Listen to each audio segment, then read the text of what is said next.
Just clap your hands to the beat, Bob. Clap your hands now. Your hands, everybody. Clap your hands now. Just clap your hands to the beat. Okay, so hopefully you've watched the video now. And again, just that first 7 minutes. Again, full disclosure, not only is Ryan Anderson Catholic, he was also one of my TAs when I was taking human rights classes at University of Notre Dame. So he got his PhD in constitutional law from the University of Notre Dame. He also got his undergrad in Princeton, so pretty smart guy. So when she said, you're very uneducated, undergrad in Princeton, PhD from the University of Notre Dame, he's a pretty smart guy. We've kept in touch a little bit, and he's doing the same things now. He's working with the Public Discourse and Witherspoon Institute to further marriage policy, and he's still a regular guest. You can see him on CNN, MSNBC, Fox News. Like, he's usually brought in to discuss the, you could say, like the conservative side or the traditional side of what marriage is. But I hope you also saw the difference between how Ryan was arguing about marriage and its definition and how Susie Orman and Piers Morgan were. Whereas Ryan's is grounded in science, logic, and reason, theirs is grounded in emotive statements. That's what I really want you to focus in on, not necessarily the public policy perspective. Okay, so why is this important? Because if you're trying to discern a vocation to marriage, you don't want it to just be saying, well, if I love this person, who are you to decide if that's good or bad? Well, like we looked at, there's different types of love. So is this the right type of love to begin with, right? Maybe you're going to base your marriage off of the wrong type of love, or the wrong type of relationship for a marital love, right? We would not say that adults and kids should get married, right? Like that's the wrong kind of love for marriage. It might be fine for an uncle to love his niece, but it would not be fine to marry them, right? But we can understand, like, there's different types of love, right? You can't marry your Xbox. So maybe your love is founded, maybe it's the wrong kind of love for marriage, right? Or maybe your view of marriage is not correct or does not match up with reality because some kind of love is distorted in there, right? And so a couple of things to note. So this is a picture of my wedding. So that's me and my wife, and Father Fitzgerald is up in there. He was one of the priests at our wedding. So you got husband and wife. You've got this idea of if same-sex marriage, is that a type of marriage, right? You've got polygamy. This is funny. When I was teaching in Tampa, my students were like, that'll never be a real thing in America. Like, no one's really advocating for that. And now it's becoming a bigger and bigger thing of people suing for the right to be in polygamous marriages, right? As if those are real things. And then you've even got self-marriage. This is an image of Dennis Rodman trying to marry himself. So there you go. So before we get to the next one. So why is this important? There's a lot of people that say marriage can be whatever you want it to be. And to quote from The Incredibles, I think the bad guy's name was Syndrome, right? He's like, when everyone's super, then no one is. And there's two sides to this, right? Sometimes we say, like, oh, you're just worried that a same-sex marriage is going to ruin marriage for everyone else. That's not the point, right? The point is that there are real things, right? They're like definitions. It's not nominalism. You can't just call things different things and make that so. I think the reason that a lot of marriages, and it's not 50%, but a lot of marriages end in divorce is because people conceive of marriage wrongly from the onset, and then when they get inside of it and it doesn't match up with their preconception, they want out. And so they thought marriage is just this emotional bond between two consenting adults, and when that emotional bond changes, they get out of that bond. Thus, marriages end in divorce. Well, that's not all that marriage is. It's not just an emotional bond between two consenting adults, right? Marriage is a lifelong commitment to will the good for the other person in sickness and health till death do you part. But then that agapic love also has to have this erotic dimension, that there's this sexual complementariness between men and women, right? That they can become husband and wife, mother and father to any children that union produces. And that exclusive complementary bond for life, no matter the consequences, no matter the cost, is what marriage really is. And so if any part of that is missing from your understanding of marriage, well, then you can see how easy it is to slide out of it, right? Oh, this isn't what I thought it was going to be. I'm not happy in this relationship, so I want out. And that's why I think a big reason why there's divorce is common is because people don't think about this before they get into a marriage. They think that as long as they have this love, everything's going to work out, which is not always the case, right? Okay, so from the flip side, this is a Californian judge, got my coffee here,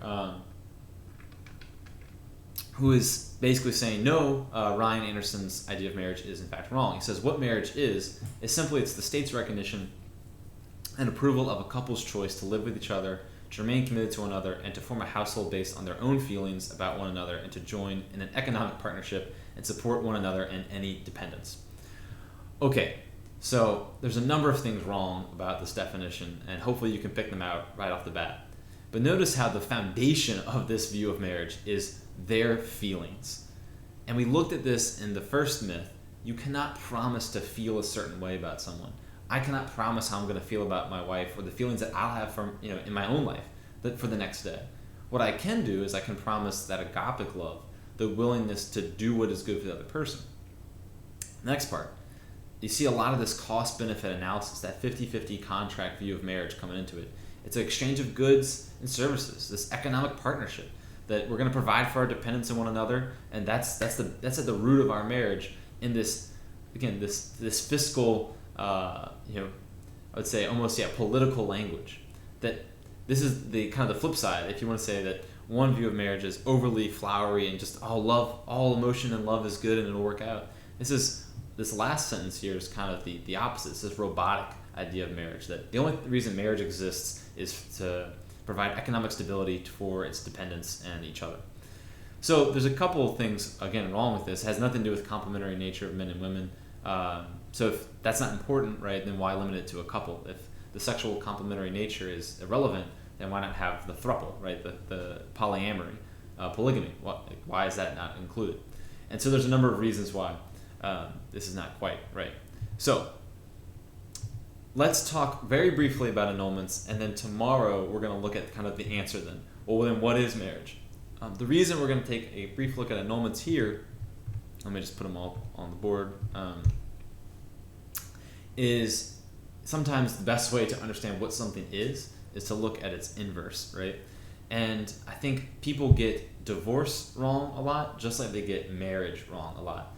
So we talked about how people get marriage wrong, right? They view it as an emotional bond between two adults, and then if that emotional bond breaks down, or if that economic partnership breaks down, well, then you end that contract, you end that relationship, because at the end of the day, your feelings changed, or the goods you wanted weren't provided, right?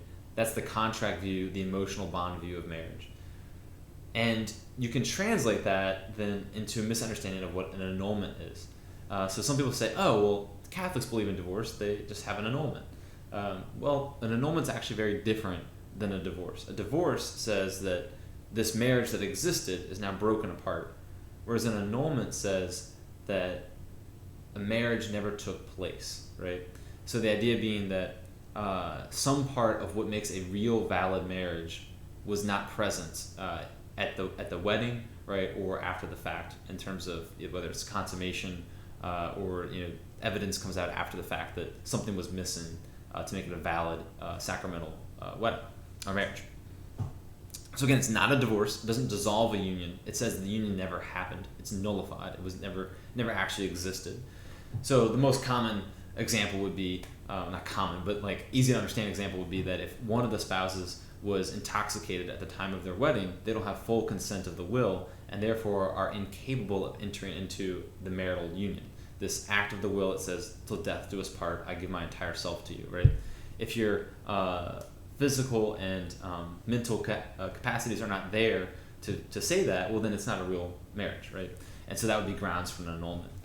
Simply not living up to the marital vows within your marriage does not necessarily count as grounds for an annulment. So for instance, if a couple were to have some kind of infidelity, right, that doesn't necessarily mean that you can now get an annulment, because if your marriage was valid and it was consummated, then you are in fact married, right? Even if you don't live up to the vows, right? People don't always like that, and so we talk about this in myth too. Is that's pretty scary? Like, that's not fair. And I always flip it to this is why we want to discuss it today. Is if your view of marriage is just an emotional bond, that you just wanted to be happy, and that's your main concern is being happy, well then of course you're going to view that as unfair. But if you understand marriage as a gift of the self for the good of your spouse and the good of your family, any kids that you may have, right?